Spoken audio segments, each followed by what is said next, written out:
Olá pessoal, tudo bom com vocês? Eu sou Alan Jones, técnico em segurança do trabalho e técnico em meio ambiente. Vocês que têm assistido nossos vídeos e não se inscreveu ainda, convido você a se inscrever no nosso canal, ativar o sininho para que vocês possam receber todos os nossos vídeos que nós colocamos aqui no canal toda semana com temas relevantes à saúde e segurança do trabalho. E agradeço a todos vocês também que têm assistido nossos vídeos e que já são inscritos no nosso canal.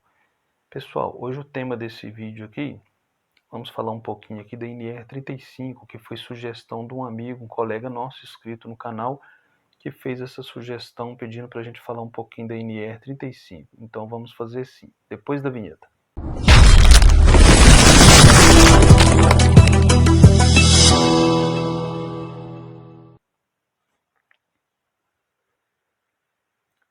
Precisamos ter em mente que a NR35 não é uma norma que se aplique apenas a obras ou atividades de construção. Mais do que isso, precisamos trabalhar que as pessoas que não são especialistas entendam esta realidade. Exemplo, logísticas, farmácias, telefonia e etc. Objetivo: esta norma estabelece os requisitos mínimos e as medidas de proteção para o trabalho em altura envolvendo. Isso quer dizer que, se for preciso fazer mais para alcançar o objetivo, ele deverá ser feito. Em alguns casos, isso vai acontecer. Planejamento, a organização e a execução. O mínimo para ser atendido deve contemplar essas três etapas que devem estar evidenciadas de forma objetiva e adequada à atividade. Cabe ao empregador assegurar a realização da análise de risco AR quando aplicável à emissão da permissão de trabalho PET.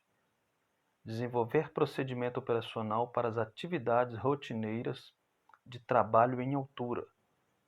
Adotar as providências para acompanhar o cumprimento das medidas de proteção estabelecidas nesta norma pelas empresas contratadas.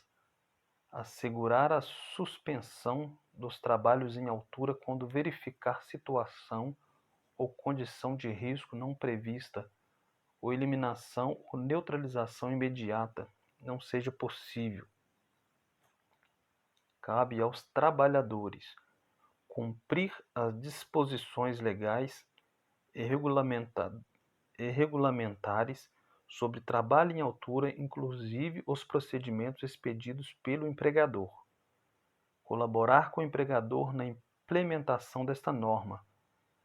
Direito de recusa, sempre que constatar evidências de riscos graves e iminentes.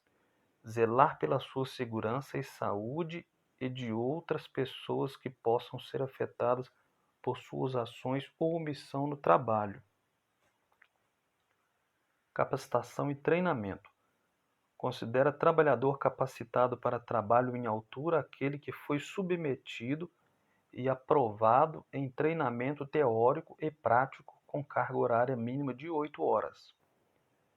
Análise de risco e condições impeditivas.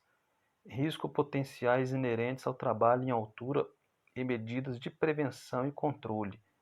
Sistemas, equipamentos e procedimentos de proteção coletiva.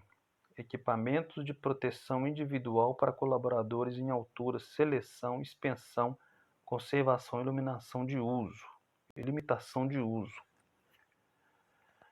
Acidentes típicos em trabalhos em altura. Condutas e situações de emergência, incluindo noções de técnicas de resgates e primeiros socorros. O empregador deve realizar treinamento periódico bienal e sempre que ocorrer quaisquer das seguintes situações. Treinamento inicial, 8 horas. Reciclagem a cada 2 anos. Mudanças no procedimentos, condições, operações de trabalho. Treinamento obrigatório, NR35. Retorno de afastamento ao trabalho por período superior a 90 dias. Evento que indique necessidade de novo treinamento. Mudança da empresa. Ou seja, qualquer fator desse que acontecer, o colaborador tem que passar por um treinamento de novo. Se ele for afastado há mais de 90 dias, se a empresa mudar de local, mudar a atividade e se tiver necessidade de fazer um novo treinamento que mudou o cenário, né, o layout, mudou o espaço físico da empresa, o colaborador então tem que passar por outro treinamento se assim a empresa determinar. Então tem que ter treinamento, capacitação, exame médico, apto no exame médico, né? Aí ele está autorizado a trabalhar em altura. Todo trabalho em altura deve ser realizado sob supervisão, cuja forma será definida pela análise de risco de acordo com as peculiaridades da atividade. Todo trabalho em altura deve ser precedido de análise de risco.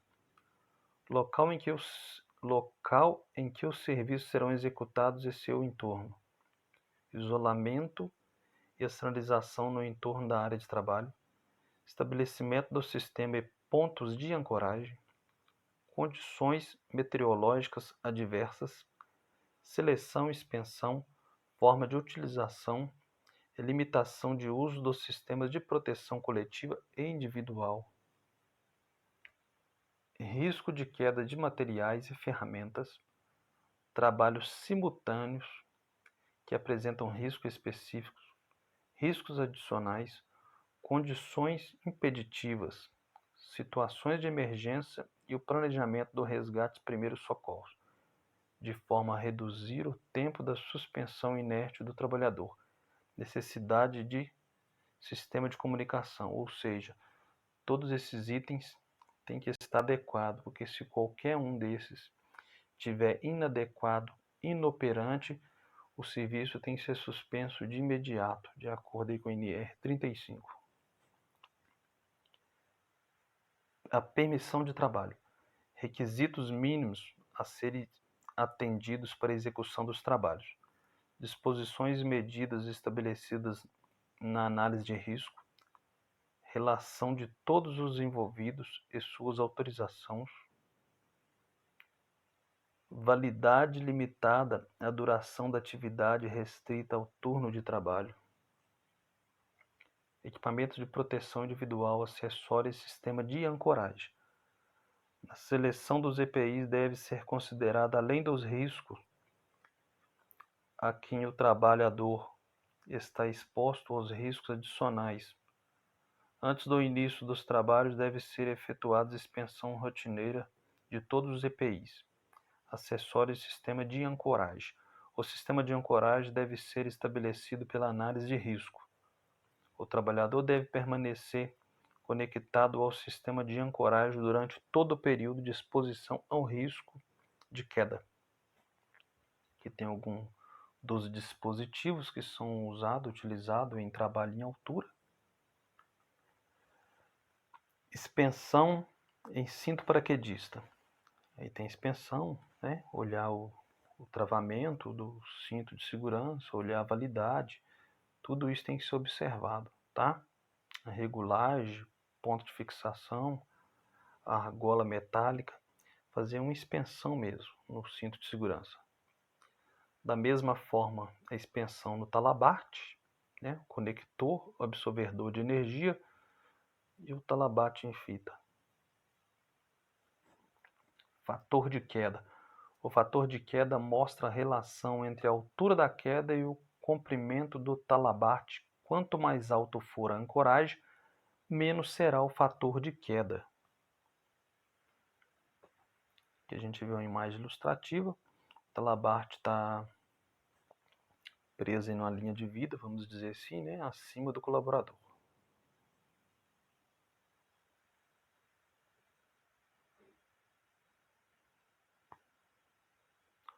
Ou seja, o colaborador está acima ali e o talabarte preso embaixo. Um fator de queda aí, vamos dizer assim, né? Ele vai sentir muito mais impacto aí numa queda. Então o talabarte tem que ser fixado acima da cabeça do colaborador ou da altura do ombro, mais ou menos, né? Que tem que fixar o talabarte para que se ele tiver uma queda, ele não sente tanto impacto.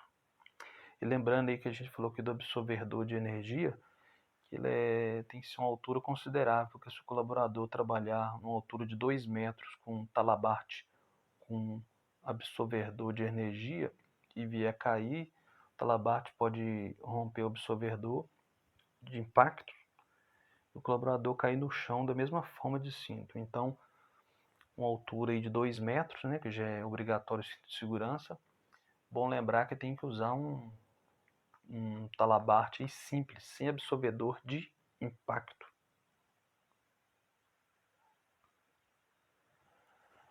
Emergência e salvamento. O empregador deve assegurar que a equipe possui os recursos necessários para respostas a emergências. As ações de resposta às emergências que envolvam o trabalho em altura devem constar do plano de emergência da empresa. As pessoas responsáveis pela execução das medidas de salvamento devem estar capacitadas a executar o resgate, prestar primeiros socorros e possuir aptidão física e mental compatível com a atividade a desempenhar. Aqui tem alguns modelos de escadas, linha de vida, colaborador aí com talabarte atracado, né? Então são esses modelos. Ponto de ancoragem, talabarte com absorvedor de energia, cinto paraquedista. Trabalho seguro, vida completa. Então o treinamento foi esse, pessoal, a mensagem foi essa hoje, de forma aí bem, vamos dizer assim, resumida, né, que é uma NR bem extensa, mas falamos aqui de uns pontos aí principais, que é do treinamento, que é do exame médico, né, e alguns pontos aí para trabalhar em altura, ok? Espero que tenha gostado. Peço para vocês que não são inscritos no canal ainda, inscrevam no nosso canal, compartilhe esse vídeo, deixe o seu like, deixe o seu comentário. Até o próximo vídeo então, pessoal. Tchau.